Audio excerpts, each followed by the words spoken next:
कहते हैं ना दोस्तों कि प्यार अंधा होता है, लेकिन प्यार इस तरह अंधा नहीं होता है कि वह अपने रिश्तों के आड़ में वह तरह तरह के खेल खेले। लेकिन जो खेल खेला जाता है उसका अंजाम इतना भयानक होता है, इसके बारे में कोई कल्पना तक नहीं कर सकता है। दोस्तों, आज की घटना में सेम कुछ ऐसे होता है। दोस्तों, आज की जो घटना मैं आपको सुनाने जा रहा हूँ, इस घटना की आप पूरी तरह अगर सच्चाई जानेंगे तो सोचने के लिए आप पूरी तरह से मजबूर भी हो जाएंगे। आज की घटना में क्या था, आज की घटना की आप पूरी तरह तक सच्चाई जानने के लिए इस वीडियो को आप लास्ट तक जरूर देखिएगा। नमस्कार दोस्तों, मैं प्रदीप कुमार आपको इस स्टडी बात चैनल पे मैं स्वागत करता हूं। दोस्तों, आज की यह जो सच्ची घटना है, यह घटना सुनाने से पहले मैं आपसे एक छोटा सा रिक्वेस्ट करना चाहता हूं, क्योंकि आप अगर इस चैनल पर नए हो और पहली बार हो तो एक बार जाकर अपने इन्हीं प्यारे हाथों से आप इस चैनल को सब्सक्राइब ज़रूर कर लीजिएगा और साथ में अपने नाम और अपने पते सहित एक बार कमेंट बॉक्स में नाम जरूर दर्ज कर दीजिएगा, ताकि आपका नाम कल के वीडियो में बड़े प्यारे लफ्ज़ों में हम ले सकें। दोस्तों, आज की यह जो सच्ची घटना है, यह घटना ठीक उत्तर प्रदेश का जाना माना चूड़ी कारखाना शहर के नाम से जाना जाता है और फिरोजाबाद उसी में एक लाइन पार इलाका भी पड़ता है और ठीक उसी का एक लेबर कॉलोनी भी पड़ता है। उसी लेबर कॉलोनी के रहने वाले दिलीप शर्मा होते हैं, जिनकी उम्र 42 साल के आसपास होती है। उनकी अपनी पत्नी भी होती है आरती शर्मा, जिसकी उम्र लगभग 39 साल के आसपास होती है। लेकिन दिलीप शर्मा के टोटल घर में एक ही बेटी होती है। दिलीप शर्मा के पास थोड़ा बहुत खेती होता है, जिसकी वजह से अपने परिवार का पालन पोषण कर पाते थे। लेकिन हाँ, बड़े ही दिलकशी और साथ में मेहनत कशी इंसान होते हैं, जिसकी वजह से उनके इलाके में उनको काफ़ी मान सम्मान मिला करता था। लेकिन अपने परिवार की मजबूरी को देखते हैं और समय के हिसाब से पास जो होता है एक चूड़ी कारखाना होता है, अब उसी में जाकर अब जॉब करने लग जाते हैं। लेकिन जब सुबह का टाइम होता है, उसी वक्त उनकी जो अपनी पत्नी होती आरती टिफ़िन पैक कर कर उनके हाथ में पहुंचा देते और पहुंचाने के बाद मौके पर अब इधर जो होते हैं दिलीप अब ड्यूटी निकल जाते, तो शाम को कभी 7 बजे कभी 8 बजे अपने घर लौट आते थे। अब रोज़ का उनका यही जरिया बन जाता है। लेकिन तभी मैं बात कर रहा हूँ अब 30 दिसंबर का है। अब शाम का जब टाइम होता है तो उसी वक्त दिलीप जो होते हैं लगभग अपने ड्यूटी से घर लौटते हैं। लौटने के बाद अपनी पत्नी और अपने बच्चों के साथ मिलकर अपने घर में कुछ समय बिताते हैं और समय बिताने के बाद जो होता है अब बैठकर आराम से व्यंजन भरे पकवान खाते हैं। लेकिन उसी वक्त अपने पाचन क्रिया को सही करने के लिए अपने घर से अब टहलते हुए निकल जाते हैं। लेकिन उनकी पत्नी जो होती है बीच में बोल बैठती है कि जा रहे हो ज़रूर, लेकिन जल्द से वापस लौट आना, क्योंकि ठंड जो होती है बड़े कड़ाके की हो चली है। यह बात दिलीप भी सुनते हैं। सुनने के बाद कहने लग जाते हैं कि बस हम गए और चंद मिनट में वापस आ जाएंगे। और इधर आरती जो होती है अपनी बच्ची को लेती है और लेने के बाद जी आती है सीधा का सीधा लिहाफ ओढ़ लेती है। ओढ़ने के बाद वहीं तंची गर्म माहौल बना लेती है और तुरंत नींद में समा जाती है। लेकिन अचानक जैसे ही रात का 1 बजे के आसपास टाइम होता है, तो उसी वक्त आरती की जो नींद होती है अब टूट सी जाती है। बगल में देखती है कि अभी तक हमारे पति नहीं आए, बड़ी अचंभे में रह जाती है। लेकिन जैसे ही अपना मोबाइल निकालती है और कॉल लगाती है, तो पता चलता है कि दिलीप का जो मोबाइल होता है वह बंद बता रहा होता है।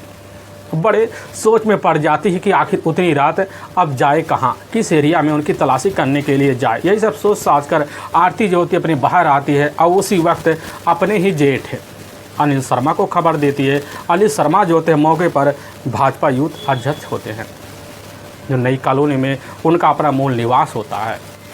और इधर जैसे अनिल शर्मा को अपने भाई के बारे में इस तरह की जानकारी लगता है कि अभी शाम को गया, अभी तक वापस नहीं लौटा, तो उसी वक्त अनिल शर्मा जो होते हैं अपने कुछ सहयोगों को अपने साथ लेते हैं। और लेने के बाद जो होता है जिस रास्ते से इधर दिलीप शर्मा अब निकला हुआ, उसी रास्ते से इधर अनिल शर्मा जो होता है अपने भाई की तलाशी करने के लिए अब निकल जाता है।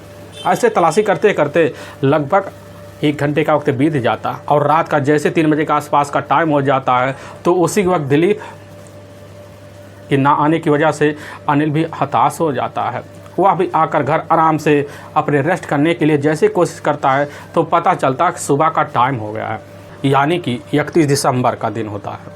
अब जैसे सुबह का अब 7 बजे के आसपास का टाइम होता है, तो उसी वक्त इधर लेबर कॉलोनी के कुछ व्यक्ति होते हैं मौके पर अपनी ज़िंदगी को खुशहाल बनाने के लिए रेल की पटरी का सहारा लेते हैं और लेने के बाद टहलते हुए निकल जाते हैं। लेकिन जैसे कुछ दूरी पर जाते हैं तो सामने एक व्यक्ति का डेड बॉडी देखते हैं और देखने के बाद वहीं अपने होश आवास खोज बैठते हैं। तो वहाँ काफ़ी लोग इकट्ठा हो जाते हैं, लोग तरह तरह के खड़े होकर वहाँ चर्चा करते हैं। तो उसी में से इसकी जो सूचना होता है अब लाइन पर इलाके में दे दिया जाता है।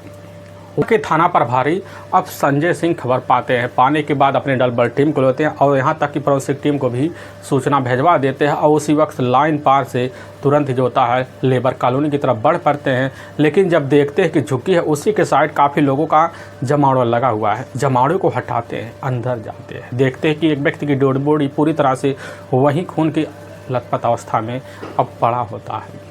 पुलिस की टीम जैसे डेड बॉडी का निरीक्षण करती है तो पता चलता उस व्यक्ति की उम्र होती है लगभग 40 से 45 साल के ही आसपास होती है। लेकिन गले पर काफ़ी तेज धार हथियार के निशान होते हैं। लेकिन पुलिस की टीम जैसे ही और इसी की जांच पड़ताल करती है तो पता चलता है कि उस व्यक्ति का जो प्राइवेट पार्ट होता है वह मौके पर शरीर से अलग हो चुका होता है। पुलिस की टीम भी देखकर पहली नज़र में भांप जाती है कि बस यह जो मामला है पूरी तरह से अवैध संबंध को लेकर ही बना हुआ है। पुलिस की जो टीम होती है वही डेड बॉडी के करीब जितने भी मौके पर साक्ष्य होते हैं उनको अपने तरीके से इकट्ठा फोरेंसिक टीमों की मदद से करवाती है। लेकिन पुलिस की टीम जैसे ही वहाँ के खड़े लोग व्यक्ति से यह जानना चाहते थे कि आखिर इस व्यक्ति की क्या इस इलाके में किसी से पहचान बनी हुई है, लेकिन वहाँ जो खड़े व्यक्ति होते हैं उस व्यक्ति को पहचानने से इनकार कर जाते हैं। पुलिस की जो टीम होती है अब इधर अज्ञात डेड बॉडी का वहीं पर शिनाख्त करवाने के लिए काफ़ी कोशिश करती है। लेकिन जैसे ही अब इधर अज्ञात डेड बॉडी का पुलिस की टीम जेब की तलाशी लेती है तो उसी जेब में एक आधार कार्ड निकलता है, जिस आधार कार्ड में साफ साफ लिखा होता है कि आखिर इस व्यक्ति का नाम इधर दिलीप शर्मा है, जो ठीक इधर लेबर कॉलोनी का ही रहने वाला है और उसके पिता रामस्वरूप शर्मा है। पुलिस की टीम की जैसे खबर लगता है कि आखिर में व्यक्ति वहीं का रहने वाला, पुलिस की जो टीम होती है उसी वक्त मामले को संज्ञान से लेती है। उसकी जो सूचना होता है इधर दिलीप शर्मा के अपने बड़े भाई अब अनिल शर्मा को भेजवा देते हैं। अनिल शर्मा जैसे ही खबर पाते हैं उसी वक्त इसकी सूचना उन्हीं के द्वारा अपने राजनीतिक पार्टियों में भेज दिया जाता है और इसकी खबर जाकर इधर आरती को लग जाता। आरती अपनी बच्ची को लेती और लेने के बाद इधर लेबर कॉलोनी पहुंच जाती, भीड़ के अंदर जाती है। जैसे अपने पति अब इधर दिलीप शर्मा को देखती, देखने के बाद सामने दहाड़े मारकर अब चीख चिल्ला पड़ती है। पुलिस की जो टीम होती है इधर आरती शर्मा को अपने हिसाब से समझाती बुझाती है और वहीं पूरी जानकारी लेती है। आरती शर्मा जो होती है अब वही रात के 10 बजे निकलने की बात बताकर, तलाशी करने की बात बताकर पुलिस के सामने जो होती है वही बात दोहरा देती है। पुलिस की जो टीम होती है इधर बॉडी का वही पंचनामा भरती है और उठाकर अपने नज़दीकी सरकारी अस्पताल में अब पोस्टमार्टम के लिए भेजवा देती है। अब पुलिस की टीम वहीं पर खड़े भाजपा यूथ अध्यक्ष अनिल शर्मा से जब पूछताछ करती है कि आखिर आपको क्या लग रहा है कि आपके भाई इधर दिलीप सिंह शर्मा के साथ किसी की क्या दुश्मनी थी और उसके साथ इस तरह की कारनामा कौन कर सकता है। अनिल शर्मा जो होते बेधड़क पुलिस के सामने कहने लग जाते हैं कि साहब हमें पूरी तरह से यकीन है कि हमारे अपने करीबी 5 दुश्मन हैं, जो इधर राजू और पवन और साथ में हरिओम जो ठीक इसी नई बस्ती के निवासी हैं, इधर डब्लू और गोपाल जो बिमलपुर इटावा जिला के रहने वाले हैं। अब पुलिस की टीम के सामने जैसे ही अब इधर जो होता है अनिल शर्मा 5 का नाम लेते पुलिस की टीम समझ जाती कि बस करो रंजिश काफ़ी गहरी होगी। पुलिस की टीम उसी वक्त भाजपा यूथ अध्यक्ष अनिल शर्मा के तहरीर पर धारा 147, 148, 149 और 302 के तहत मुकदमा दर्ज कर लेती है। अब इस केस की छानबीन करने के लिए वहाँ के जो बड़े भाजपा के अध्यक्ष भी होते हैं उसी वक्त पुलिस के ऊपर अब दबाव मारना शुरू कर देते हैं। पुलिस की टीम के ऊपर काफ़ी पहरा लगा देते हैं पुलिस की जो टीम होती है। लेकिन उसी वक्त अब इन 5 हत्यारोपी की तलाशी करने के लिए उसी वक्त एक टीम गठित करती है और इनकी तलाशी करने के लिए अपने हिसाब से निकल जाती है। और लेकिन पुलिस के हाथ जो होता है इधर उन 5 के विरुद्ध कोई सबूत नहीं मिल पाता है। पुलिस की टीम भी काफ़ी हताश हो जाती है। लेकिन पुलिस के सामने जो होता है इधर दिलीप है अब शर्मा का पोस्टमार्टम का रिपोर्ट भी निकल के आ जाता है, जिसमें पुलिस को पूरी तरह से यकीन हो जाता कि बस करो, इन पांचों की रंजिश की वजह से दिलीप शर्मा की मौत नहीं हुई है, बल्कि प्रेम संबंधों के चलते ही मौत हुई होगी। क्योंकि जिस तरह दिलीप शर्मा की हत्या हुई थी, प्राइवेट पार्ट और साथ में शरीर पर आयन जगह ब्लड के निशान, यह सब सबूत पुलिस के सामने काफ़ी बन जाते हैं कि बस करो, प्रेम संबंध के चलते इस सब घटना को अंजाम दिया गया। थाना प्रभारी इधर संजय और साथ में कई बड़े अधिकारी जो होते हैं और मीटिंग करते हैं, अपने हिसाब से इस केस की निगरानी करने के लिए लग जाते हैं। और पुलिस की निगरानी जो होती है उसी वक्त मुखबिर के ऊपर जा टिकती है। और मुखबिर जो होते हैं या जानना चाहते हैं कि आखिर दिलीप है और साथ में उनकी अपनी पत्नी होती है आरती के बीच घर में कैसा रिश्ता था। और पुलिस की टीम के द्वारा मुखबिर भी लग जाते हैं। और जब लगते हैं मुखबिर इस केस की जाँच पड़ताल करने के लिए जाते हैं, सबसे पहले उसी लेबर कॉलोनी में काफ़ी घरों में पूछताछ करते हैं। लेकिन उन्हीं के द्वारा पता चलता कि आरती और साथ में दिलीप शर्मा के बीच जो था काफ़ी बार झगड़े तकरार भी हुए, यहाँ तक कि दिलीप शर्मा अपनी पत्नी आरती का कई बार पिटाई कर चुका है। इसकी जानकारी उस कॉलोनी में पूरी तरह से लोगों के दिल में बसी हुई थी। अब पुलिस के सामने जैसे झगड़े तकरार का कारण का पता चलता है, पुलिस की टीम समझ जाती है कि बस करो, इस मामले का सीधा सीधा जो केस होता है या केस जाकर दिलीप के घर में बन रहा है, जिसके बाद पुलिस का जो शंका होता है अब आरती को ऊपर टिक जाता है। इसीलिए पुलिस की टीम कैसे न तैसे कर आरती से जाकर अपने तरीके से बात करती है और उसका मोबाइल नंबर ले लेती है। और जब उसका मोबाइल नंबर लिया जाता है तो उसके मोबाइल नंबर का पूरा अब CDR डिटेल निकाला भी जाता है, तो उसमें एक अनजान नंबर निकल के आता है। और लेकिन उस अनजान नंबर पर इधर जो थी आरती लगातार कई महीनों से घंटों दिन में बात किया करते थे। पुलिस का जो शंका होता है उस अनजान नंबर पर अब टिक जाता है। टिकने की वजह से पुलिस की जो टीम होती है, जब वो अनजान नंबर के बारे में जानकारी लेती है, पता चलता है अनजान नंबर जो होता है उत्तर प्रदेश का जाना माना जिला पड़ता है और मैनपुरी, और उसी का रामपुरा एक गांव पड़ता है। उसी गांव का रहने वाला अब गौरव शर्मा होता है। लेकिन पुलिस की जो टीम होती है इधर गौरव शर्मा के बारे में जानकारी लेने के लिए लेबर कॉलोनी में पहुँचती है। पहुँचने के बाद सीधा का सीधा जो होता है इधर जाकर अनिल शर्मा से पूछताछ करती है। लेकिन जब अनिल शर्मा से पूछताछ किया जाता है तो पता चलता है गौरव शर्मा जो होता आरती के अपने एक बुआ होती है, उन्हीं की ननद का बेटा है। अब पुलिस के सामने जैसे ही गौरव का नाम आता है, पुलिस की टीम समझ जाती है कि अब मामला क्या है। इसीलिए पुलिस की जो टीम होती है बिना आगे किसी जांच पड़ताल के लिए ठीक 15 जनवरी को जाती है। अब दोबारा का दोबारा इधर गौरव की गिरफ्तारी के लिए सीधा का सीधा रामपुरा पहुंच जाती है। और रामपुरा से जो होता है पुलिस की टीम कैसे न तैसे कर गौरव को कस्टडी में लेती है और लेकर थाने पहुंच जाती है। और थाने में जैसे ही गौरव से पूछताछ किया जाता तो गौरव जो था पुलिस के सामने अब 3-4 बार बहलाने वाली बात करता। लेकिन तब तक पुलिस की महिला टीम जो होती है अब थाने में लेकर आरती को पहुंच जाती है। लेकिन आरती जैसे ही पहली नज़र में गौरव को देखती पूरी तरह सकपका जाती है। वह सोच लेती है कि बस करो, गौरव ने लग रहा पुलिस के सामने एक एक बात रखने में कोई देरी नहीं की है, जिसकी वजह से अभी तक आरती जो होती है पुलिस के सामने अपने पति दिलीप शर्मा की हत्या खुद कबूल करते हुए पुलिस के सामने दोनों मिलकर सच्चाई रख देते हैं। लेकिन जो कहानी बयां करते हैं इसे सुनने के बाद लोगों के एक पति के लिए रूह तक कांप जाते हैं। असल में उत्तर प्रदेश का जो जाना माना शहर पड़ता है अब फिरोजाबाद, उसी का आसफाबाद एक इलाका पड़ता है। उसी इलाके के रहने वाले अब रामकिशोर शर्मा होते हैं। उनकी अपनी सबसे बड़ी घर में बेटी होती है, यही आरती। देखने में काफ़ी खूबसूरत होती है। खूबसूरत होने के नाते उसके इलाके में उसको काफ़ी मान सम्मान किए मिलते थे। और इधर आरती जो थी अपने खूबसूरती का फ़ायदा बेखूब तरीके से उठाती थी।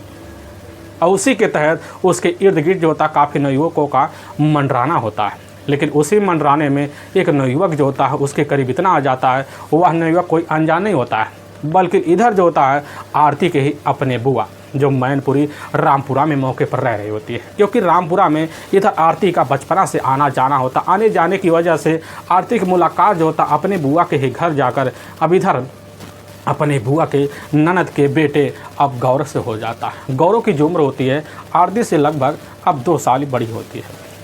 अब दोनों हम उम्र के नाते दोनों एक दूसरे से जान पहचान बनाते हैं। और बनाने के बाद जो होता भाई बहन के रिश्ते के नाते दोनों की जो करीबी होती है यहाँ तक बढ़ जाती है कि दोनों पर लोगों को जो होता है अचूक विश्वास भी होता है। और इसी विश्वास के नाते दोनों अपने उम्र का भरपूर फ़ायदा उठाना शुरू कर देते हैं। लेकिन दोनों भाई बहन के रिश्ते के आड़ में एक ऐसा खेल खेल देते हैं और उसी रिश्ते के आड़ में जो होता है एक दिन खुद जो होता है गौरव को समझ में आ जाता है कि हमारी ज़िंदगी जो होता है आरती के बगैर चलने वाली नहीं है। भले आरती जो होता है गौरव को रिश्ते में भाई कहा करती थी। भले ही रिश्ते में राखी बंधवाया करते थे, लेकिन रिश्ते की जो सिलसिला होता है इस तरह नहीं चल पाता और दोनों के बीच ऐसा प्रेम प्रसंग चलता है कि दोनों एक दूसरे के सामने प्रेम प्रसंग का इजहार कर देते हैं। इजहार करने के बाद दोनों के बीच जो होता है अब जाकर प्रेम प्रसंग के जो चर्चे होते हैं बुआ के गांव में गूंज जाते हैं और इसकी खबर जाकर अब कैसे न तैसे कर इधर आरती के पिता को लग जाता। आरती के जो पिता होते हैं आरती को अपने हिसाब से काफ़ी समझाते बुझाते हैं और रिश्ते के इधर दोनों के बीच दरारों की बुरे में एक एक बात दिलों में राज करवाने के लिए आरती को राय मशवरा दे देते हैं। लेकिन आरती जो होती है इधर गौरव के प्यार में इस तरह अंधा हो जाती है कि आरती अब इधर गौरव के साथ अपनी ज़िंदगी बसाने के लिए सपने तक देख लेती है। दूसरी तरफ आरती के जो पिता समझ जाते हैं तो हमारी बेटी आगे चलकर हमारी ज़िंदगी नष्ट करते हैं। ये सब सोच साझ कर इधर आरती के जो पिता होते हैं इस तरह परेशान हो जाते हैं और परेशानी को दूर करने के लिए मात्र अपनाओं का होता है आरती की शादी जाकर दिलीप शर्मा से करवा देते हैं। लेकिन आरती जो होती है अपने पिता के दबाव की वजह से इधर रिश्ते को इनकार नहीं कर पाती है। लेकिन आरती जब पहली बार ससुराल आती है आने के बाद जो होता है इधर दौड़ती है कब ज़िंदगी में इधर अपने ससुराल से छुटकारा मिले, क्योंकि समय के हिसाब से दिलीप जो होता आरती को खूबसूरती और साथ में समय के हिसाब से रहकर ज़िंदगी खूबसूरत बनाने में लगा रहता है। लेकिन आरती जो होती है इधर कभी भी अपने पति दिलीप को अपने पति का दर्जा नहीं देती। लेकिन जब भी कभी भी दिलीप बाहर जाता तो इधर आरती जो होती अपनी खून निकालने के बाद अपने पुराने आशिक रिश्ते में भाई गौरव को काल पर थ्रो लग जाती और फिर दोनों प्यार मोहब्बत की बातें करते। लेकिन सिलसिला चलते चलते जब कभी मौका मिलता आरती को अपने मायके आती, मायके आने के बाद अपने बुए के घर बहाना मार के निकल जाती, फिर वहीं दोनों अपने प्रेम प्रसंग का मिलन चालू कर देते। अब सिलसिला जब चलने लग जाता है तो आरती को भी समझ आ जाता है कि अब सिलसिला हमारा बाहर चलने वाला है, जिसकी वजह से आरती जो होती है इधर खुद अपने ससुराल में जब आती है। आने के बाद दोनों रात बिरात जो होता है फ़ोन पे इस तरह लग जाते हैं कि आरती भी अब गौरव के बिना एक पल ज़िंदगी नहीं बढ़ाना चाहते थे, लेकिन गौरव भी आरती के बगैर एक पल भी ज़िंदगी नहीं बिताना चाहता था। लेकिन इसी बीच गौरव का जो होता है एक दिन खुद आरती के ससुराल आना जाना हो जाता है। तो इसी बीच दिलीप जैसे ही गौरव को देखने के बाद इधर आरती से जब पूछताछ करता है तो आरती करने लग जाती है कि हमारा भाई है, मिलने के लिए आया हुआ है। लेकिन भाई बहन के रिश्ते के नाते जो होता है अब इधर दिलीप जो होता है दोनों को विश्वास में छोड़कर अपने काम पे निकल जाता है, क्योंकि मौके पर चूड़ी कारखाना में ड्यूटी क्या करता था और दिन भर आरती और गौरव अकेले रहने की वजह से दोनों भाई बहन के रिश्ते के नाते घर में फ़ायदा उठा जाते हैं। अपने रिश्ते को इस तरह अंजाम देने लग जाते हैं कि प्रेम संबंध के जो रिश्ते होते हैं पूरी तरह से बेखौफ तरीके से अब चलने लग जाते हैं। लेकिन इसी बीच गौरव को भी लगने लग जाता है कि हमारी जो मुलाकात है इस तरह कब तक होगी, कोई ना कोई तोड़ तो निकालना पड़ेगा। लेकिन दूसरी तरफ दिलीप को भी शंका होने लग जाता कि आखिर आजकल जो होता है गौरव का अपनी बहन से इस तरह मिलना जुलना क्यों होता है। भले ही सामने हंसी ठिठोले चलते हैं लेकिन दिलीप के मन में शंका बैठ जाता है। लेकिन एक दिन वो अपनी पत्नी से जब पूछताछ करती है तो उसकी जो अपनी पत्नी होती कहने लग जाती है क्या करें, गौरव को यहाँ आने से मना कर दें, हमारा भाई लगता है अपनी परिवार का हालचाल लेने के लिए आना जाना है तो क्या दिक्कत हो रहा है। लेकिन कई तरह की बात जो होती है दिलीप के सामने इधर आरती कह दी, जिसकी वजह से अब इधर दिलीप को विश्वास हो जाता है, होने की वजह से बेधड़क अपने ड्यूटी पर लग जाता है। और तभी एक दिन दोपहर के टाइम बिना बताए जो होता है इधर अपने जैसे ही घर में घुसता था पता चलता है कि इधर अपने बेडरूम का जो दरवाज़ा खुला हुआ है तो दिलीप जो होता है बेडरूम की तरफ जब बढ़ता उसके कानों में खिलखिलाने की आवाज़ आता है और जैसे जंगले से नज़र मारता तो उसकी जो अपनी पत्नी होती है वो भोले भाई इधर गौरव के साथ एक ही अवस्था में पति पत्नी के रिश्ते की तरह पनपे हुए हैं। अब इस तरह का नज़ारा देखकर दिलीप वहीं अपने होश हवास खो बैठता, दरवाजे बड़ी जोर से मारता है, इसके बाद अंदर जाता है। लेकिन वहीं से गौरव 9-2-11 हो जाता, अपनी पत्नी को पाटा है, पिटाई कर देता है, तरह तरह के कस्में दिलाता है, भरोसा दिलाता है। इसके बाद वहीं जो होती खुद इधर आरती कस्में तक खा लेती कि आज के बाद हमारे घर कभी भी गौरव को आना जाना नहीं होगा। लेकिन उसी दिन से जो होता है दिलीप अब गौरव और साथ में अपनी पत्नी आरती के ऊपर बेहतर तरीके से पहरा लगा बैठता है, जिसकी वजह से आरती और यहाँ तक कि गौरव का मिलना जुलना दुश्वार हो जाता है, क्योंकि दिलीप जो होता है कभी कभी बिना बताए अपने घर पर टपक जाता है, जिसकी वजह से आरती को लगने लग जाता है कि अब वह पुराना दिन लौट के नहीं आएगा जिस दिन से अपनी ज़िंदगी जी रहे होते हैं। ये सब सोच साझ कर इधर आरती और गौरव एक दूसरे के बगैर अपनी ज़िंदगी बिताने के लिए मजबूर हो जाते। लेकिन आरती को लगने लग जाता कि गौरव के बगैर हमारी ज़िंदगी एक पल नहीं बीतेगी।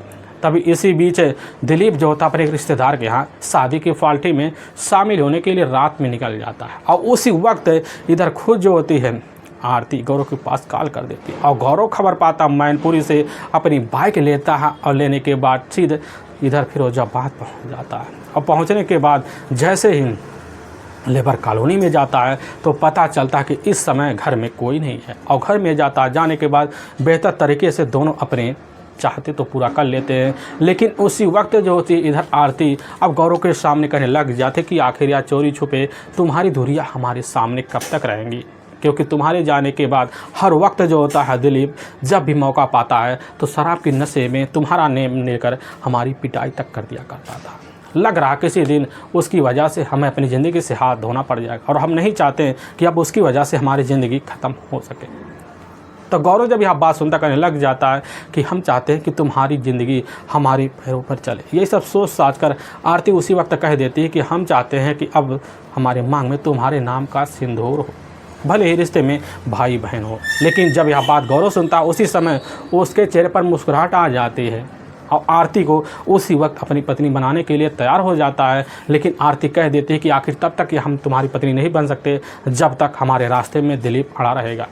और उसी वक्त इधर खुद अपने इशारों में समझाते हुए कहने लग जाती है कि हमारे पति इधर दिलीप शर्मा को हमारे रास्ते से ठिकाने लगाओ, कोई ना कोई तोड़ निकालो। लेकिन जब यह बात गौरव सुनता तो समझ जाता कि आखिर हमें करना क्या है। लेकिन उधर दिलीप और साथ में गौरव की जो ज़िंदगी होती है इस तरह चलने लग जाती है कि इधर दिलीप को विश्वास हो जाता है कि हमारी जो पत्नी है पूरी तरह से अब नए रास्ते पर चल चुकी है।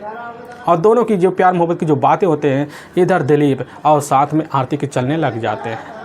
और जब आरती को लगने लग जाता है कि हमारे पति को हमारे ऊपर पूरी तरह से विश्वास हो चुका है तो उसी वक्त खुद फ़ोन करके गौरव को खबर देती थी कि मौका अच्छा दिख रहा है और मौके के साथ फ़ायदा उठा लेना चाहिए। और तभी ठीक जो होता है अब 30 दिसंबर अब साल 2018 का है। जैसे ही शाम का टाइम होता है और शाम के टाइम में इधर दिलीप जो होता है अपने घर पहुंचता है। पहुंचने के बाद अपनी बेटी और अपनी पत्नी के साथ बैठकर आराम से खाना पीना खाने के लिए व्यवस्था बनाता है और तौर तरीके से बातें करते हुए अपने प्यारे हाथों से इधर खुद आरती दिलीप को खाना तक खिला देती है। और इधर जो होता है चंद मिनट के बाद जो होता है वहाँ से दिलीप खाना खाकर उठता जाकर अपने बेडरूम में बड़ी कड़ी नींद में सो जाता है, क्योंकि दिन भर कंपनी में बेजोड़ मेहनत करता शरीर जवाब दे चुका होता और उसी जवाबी को दूर करने के लिए अब बेडरूम में जाता है, पहले ही निद्रा में कड़ाई मार लेता है। तभी उसी वक्त जो होता है इधर आरती अपनी फ़ोन निकालती है और अपने ही प्रेमी इधर गौरव को फ़ोन कर देते बुला लेती है। और जैसे ही आधे घंटे बीतते तो उसी वक्त जो होता है पता चलता है कि गौरव निकलने वाला है। लेकिन जैसे ही अब रात का 10 बजे के आसपास टाइम होता है तो उसी वक्त दिलीप जो होता है अपने एक बेडरूम से उठता है। अब उठने के बाद जो होता है बाहर निकलता है और जैसे ही बाहर निकलता तो इधर आरती गौरव को फ़ोन कर देती कि बाहर जा चुका है। इधर गौरव खबर पा जाता है और अपनी बाइक लेकर वहीं बीच रास्ते में खड़ा हो जाता है। लेकिन जैसे ही दिलीप को देखता करीब जाता और वहीं पकड़ कर माफ़ी मांग लेता और माफ़ी नामे के नाम पर जो होता है इधर पूरी तरह से गौरव को यकीन हो जाता है कि माफ़ी मिल चुकी है। लेकिन अपनी बातों में इस तरह दिलीप को उलझाने के बाद कैसे न तैसे कर अब लेबर कॉलोनी की तरफ बढ़ जाता है। और जैसे ही बढ़ता तो पीछे पीछे इधर आरती भी पड़ जाती है। लेकिन जैसे ही आरती देखती है तो उसी वक्त गौरव को इशारा मारती और गौरव जो होता है अपने हाथ में लाए हुए एक तेज धार हथियार और लेने के बाद जो होता है दिलीप के ऊपर बेहतर तरीके से प्रहार करना शुरू कर देता है, जिसकी वजह से आरती भी सहयोग मार देती है और वहीं बेरहम तरीके से दिलीप इस दुनिया को छोड़कर अब चला जाता है। लेकिन इधर आरती जो होती है इस केस के बचने और छुपाने के लिए जो होता है सबसे पहले दाहिने अंगूठे को इधर दिलीप के शरीर से हिस्से से अलग मार देती है, प्राइवेट पार्ट तक की शरीर का हिस्सा छुड़वा देती है। फिर वहाँ से दोनों जो होते हैं अपने तरीके से सुरक्षा के साथ अपने इलाके में पहुँच जाते हैं। इधर गौरव जो होता सीधा का सीधा मैनपुरी चला जाता है और इधर खुद जो होती है आरती अपने घर पर आ जाती है। लेकिन रात का जैसे 1 बजे का आसपास टाइम होता है उसी वक्त नाटक को रचने के लिए अपने ही जेठ के पास पहुंच जाती है। लेकिन पुलिस के सामने जो होता है तो तरीके से जो सच्चाई जब आती है से सुनकर लोग हिंसा जाते हैं। पुलिस की जो टीम होती है इधर आरती और साथ में गौरव शर्मा को अपने कस्टडी में लेती है और लेने के बाद ले जाकर वहाँ के न्यायालय में पेश कर देते हैं। न्यायालय में दोनों के ऊपर काफ़ी गंभीर मुकदमा दर्ज कर दिया जाता है और ले जाकर दोनों को वहाँ के ही जेल में हमेशा हमेशा के लिए डाल दिया जाता है। दोस्तों, हम इस घटना को सुनाने का जो उद्देश्य है किसी के दिल को ठेस पहुँचाना नहीं है, बल्कि आपको यह बताना कि आप जहाँ भी रहें आप सावधान और सतर्क जरूर रहे। दोस्तों हमारे कुछ ऐसे व्यूअर हैं जो हमारे वीडियो को लगातार वॉच करते हैं, जिसमें बड़े ही प्यारे व्यूअर आदेश कोहली जो उत्तर प्रदेश फिरोजाबाद शहर के रहने वाले हैं दोस्तों, और संजीव शर्मा जो फतेहाबाद आगरा शहर के रहने वाले हैं, इधर हरिहर सिंह जो पंजाब चंडीगढ़ के रहने वाले हैं, इसमें नदबुद्दीन पांचू भाई हरीमपुर यूपी के रहने वाले हैं, और श्याम दयाल और सत्येंद्र सिंह और राजेंद्र सिंह और गिरजेश पांडे उत्तराखंड नैनीताल शहर के रहने वाले हैं। दोस्तों कई सारे व्यूअर हमारे वीडियो को लगातार वॉच करते हैं, अगली बार तहे दिल से उनका नाम लिया जाएगा। फिर मिलेंगे एक नए वीडियो के साथ, तब तक के लिए जय हिंद और जय भारत।